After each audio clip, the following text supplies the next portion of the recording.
Pour fabriquer les emballages en carton ondulé, on utilise des bobines de papier qui peuvent peser 3 tonnes, 3 tonnes 5, sur une machine qui s'appelle une onduleuse, qui peut rouler à des vitesses importantes, jusqu'à 30 000 m² à l'heure, 3 hectares de carton fabriqués en 1 heure. Cette machine réalise des feuilles de carton découpées selon les dimensions nécessaires.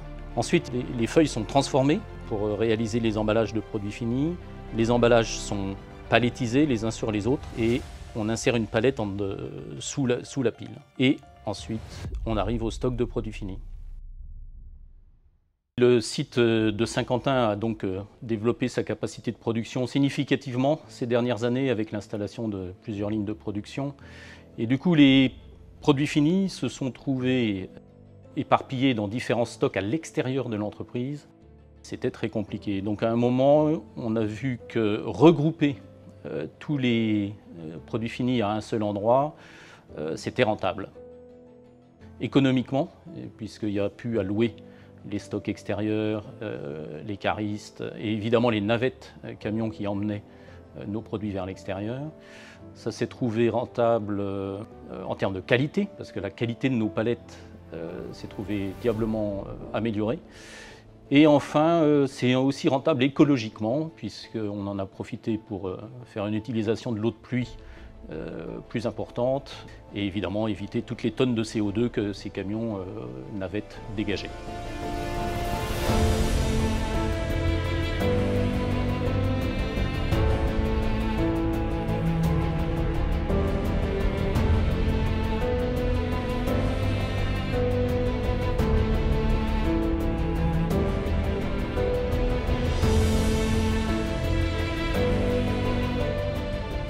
Je pense que nous, en tout cas chez VPK, la grande fierté, c'était tout simplement gérer la multitude de formats qui a du coup demandé une exigence supplémentaire au sein de la société. Donc avec la création de gamme, de nouveaux standards au sein de l'usine.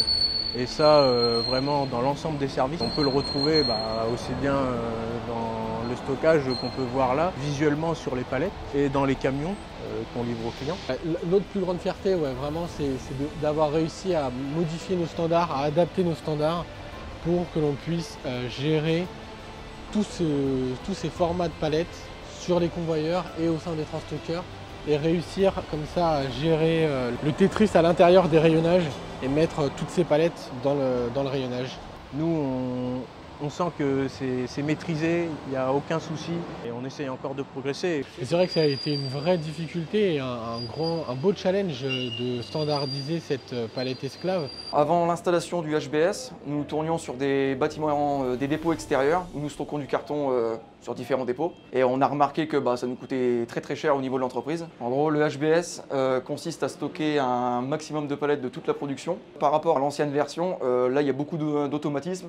J'ai dû apprendre beaucoup sur différents logiciels qui ont été mis en place lors de l'installation du HBS.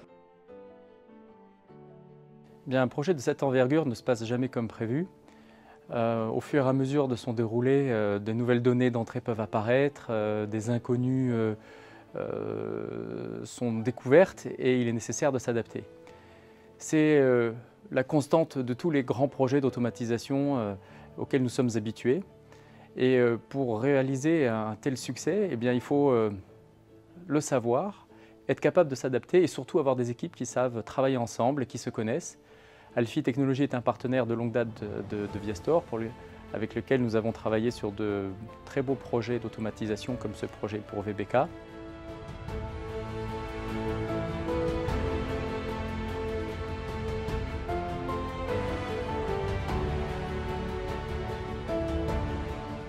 Vous voyez derrière moi des robots qui dansent toute la journée pour poser automatiquement des dizaines de types de palettes sur plusieurs formes de palettes esclaves. La même chose se passe en expédition pour réaliser automatiquement les camions qui vont être expédiés. Ça, c'est le monde de l'imagination, c'est le monde du concept, c'est le monde du partenariat et c'est le monde des simulations informatiques. Et après, ce projet a été livré dans une période de crise sociale, mis en route dans une période de confinement et le projet qu'on démarre, ça n'est jamais celui qu'on avait pensé au début. Et là, vous êtes dans le monde du courage, le monde de la persévérance, de la résilience et du respect de la parole donnée.